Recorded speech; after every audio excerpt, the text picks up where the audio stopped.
This and future videos are made possible by the generosity of my channel members. You can support me for as little as $1.50 per month, and for $3 a month you can get early access to videos. Thank you again to all of my members. There's no better feeling than reclining back in a comfortable seat after returning from the cafe, in quiet comfort and all while speeding through the countryside at over 300 kilometers per hour. This is not a luxury for most of the world, it's a normal way to travel. High-speed rail has been proposed for Australia for decades, and in light of the recent completion of the newly established High-Speed Rail Authority's business case, I thought it would be an appropriate time to discuss my thoughts on the subject and have a look at the most recent public plan from 2013. Australia, despite what right-wing commentators may claim, is well suited to such infrastructure. Introducing ground-based competition to airlines would also reduce our reliance on them, reducing associated emissions. I won't discuss political motives further in this video, as others have already done this at length, and to be frank, it can get quite depressing. An election promise of the Albanese government was the establishment of the High-Speed Rail Authority, or HSRA, to oversee design and possible construction of high-speed railways in the country. This agency has since created a business case for the Sydney to Newcastle section, which, whilst being the hardest and most expensive to construct, will present the largest benefit, with a suitably dense corridor to support the proposed railway. The details of this proposal are not public. However, Tim Parker, the CEO of the agency, has stated to media that Sydney Central is the ideal location for a Sydney station, and that it will likely be the only station in Sydney. The line will likely have a stop near Ourimbah on the Central Coast before arriving at Newcastle. In the absence of more details, there's not much more to elaborate on. The HSRA study used the extensive research of both prior New South Wales and federal studies, the latter of which was a detailed study in 2013 of the whole route from Brisbane to Melbourne via Sydney, with branches to Canberra and the Gold Coast. This plan also includes things like timelines, station designs, and construction costs. A number of different station sites were analysed in Brisbane, with the preferred area on the site of the former Brisbane Transit Centre, adjacent to Brisbane Roma Street Station, the hub for long-distance trains, including the current XPT. The station would have 4 platforms, all 315 metres long. For context, that's about 2 Waratahs, and would be underground, likely with over-station development. It and Roma Street would be directly connected. The preferred alignment out of Brisbane sees the line curve to the south in a tunnel, before surfacing at St Lucia and running on the level south out of Brisbane. A peripheral station at Oxley Creek would have large car parks, eventually with over 6,000 spaces, a large bus and coach station, but a minimal station footprint, with 2 315-metre-long platforms on passing loop lines, allowing the main lines to be kept clear. Connecting buses would run to Richlands and Logan Lee stations.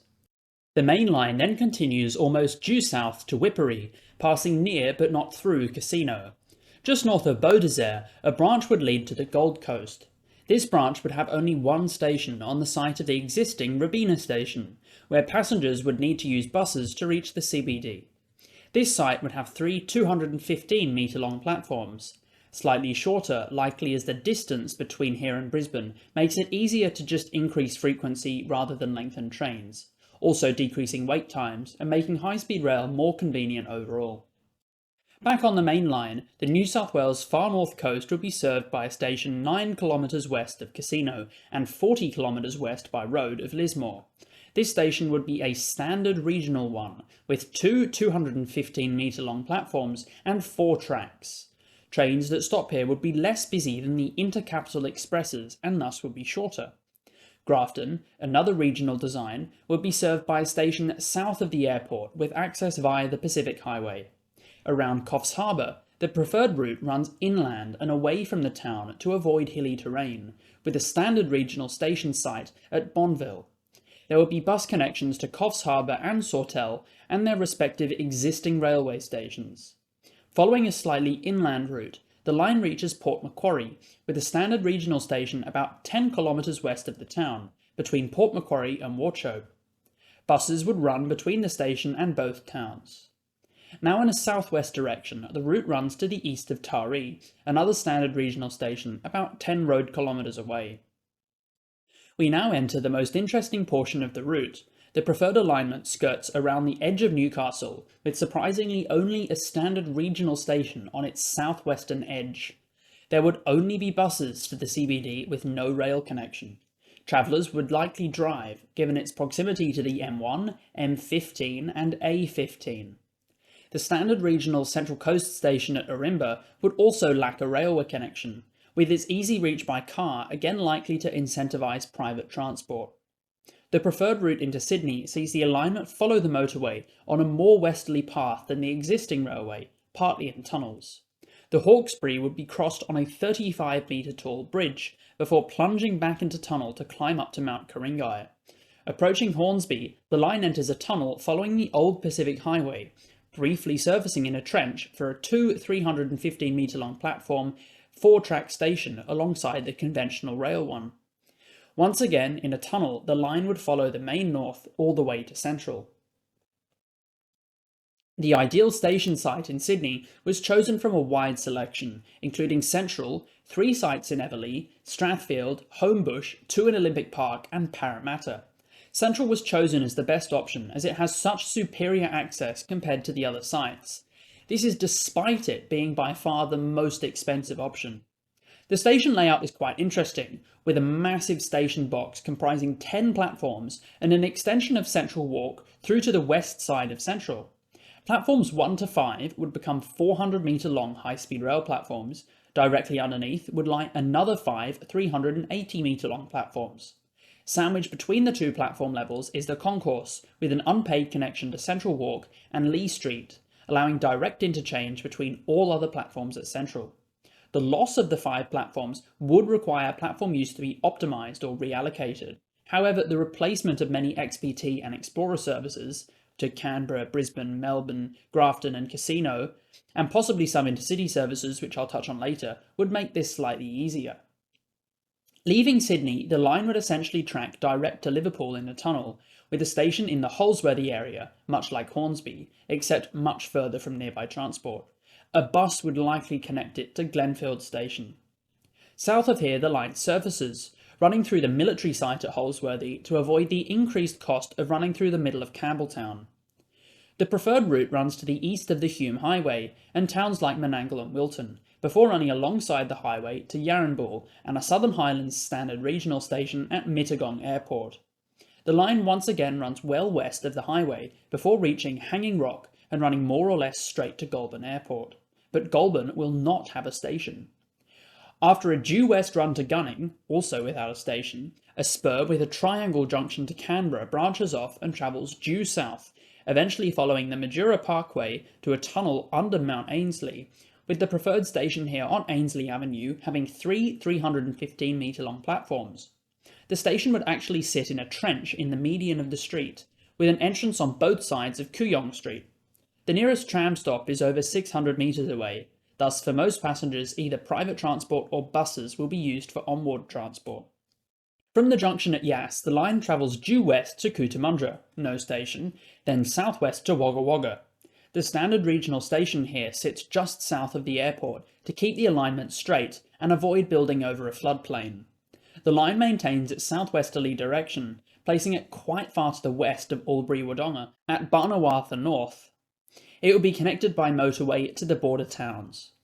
The preferred alignment has a deviation through a standard regional station at Shepparton, running west-southwest from Albury, then turning south just before Shepparton. The line here is located to the east of the town on the Midland Highway. Arriving into Melbourne, the alignment follows the Craigieburn line to Roxburgh Park, before following the disused connection to the Upfield line, running parallel to that to Gowrie, the site of the peripheral station. The station here, much like the other peripheral stations, has 2 315-metre long platforms on passing loops with car parks, bus stops and taxi stands. The station is located on the corner of Hume Highway and Camp Road, thus is not co-located with the existing Gowrie suburban station, which could, and probably should, be moved further north to allow a far better connection. From here the line dives into tunnels once again to arrive at Southern Cross Station, where platforms 1 to 5 would be repurposed and extended.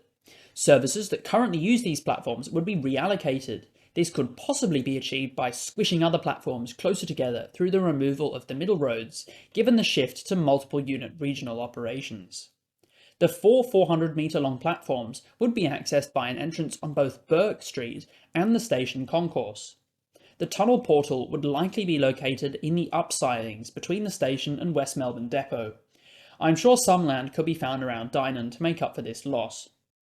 When the entire system is built, I'll get to construction timelines soon, services are forecast to be very frequent, reflecting the very busy air corridor. High-speed rail will operate in two service areas, Sydney North and Sydney South, with no through running. The Sydney North area will have one express pattern and four regional patterns.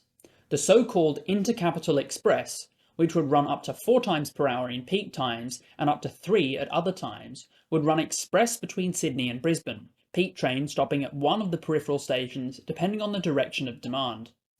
2 direct regional services would run, one stopping at Hornsby, Central Coast, Newcastle, Taree, Port Macquarie, Coffs Harbour, Brisbane South and Brisbane, and the other Hornsby, Newcastle, Coffs Harbour, Grafton, Casino, Brisbane South and Brisbane, both running once an hour on peak and once every 2 hours off peak. These patterns would be repeated with Gold Coast trains, with some of these also extending to Brisbane from there. These would run twice hourly on peak and once hourly off peak. This means that the major stations would receive many trains per day, Sydney getting 114, Hornsby 90, Newcastle 66, Gold Coast 46 and Brisbane 68. Bear in mind these trains will be far higher capacity than planes on the same route, with over 500 seats on 200-metre long trains and nearly 800 seats on 300-metre long trains. The Sydney South area would be busy, with the Intercapital Expresses, with the same peripheral arrangement, running 5 times an hour on peak and 4 times off peak. A regional train skipping the Southern Highlands only, running once an hour on peak and once every 2 hours off peak, and a regional service skipping Albury and Shepparton at the same frequency. Canberra would be served by 2 Intercapital Expresses to both Sydney and Melbourne, stopping at the peripheral stations only in the direction of peak flow and running once every hour to Sydney and once every hour on peak and once every 2 hours off peak to Melbourne. On top of this, an additional all stops regional service would run twice hourly on peak and once hourly off peak to Sydney, and all stops to Melbourne every 2 hours. Altogether, Sydney would see 130 daily trains heading south, Canberra 57 total, and Melbourne 111. Fares would be competitive with relevant flights, and if forecast demand eventuates, the line could become profitable. At first, all trains would be 200 metres long, but this could be scaled to 300 metres long for the Intercapital Express trains. The system will be built to have a line speed of at least 350 km per hour, but where geometry allows, it will be built to allow upgrades to achieve 400 km an hour in the future. Tracks will be standard gauge and built as slab tracks, where sleepers are laid directly into concrete, minimising maintenance or risks of ballast fouling, moving or being thrown by the passage of trains. Infrastructure maintenance depots would be sited at Coffs Harbour and Albury, stabling at Brisbane, Sydney and Melbourne, and rolling stock maintenance at Newcastle and Goulburn.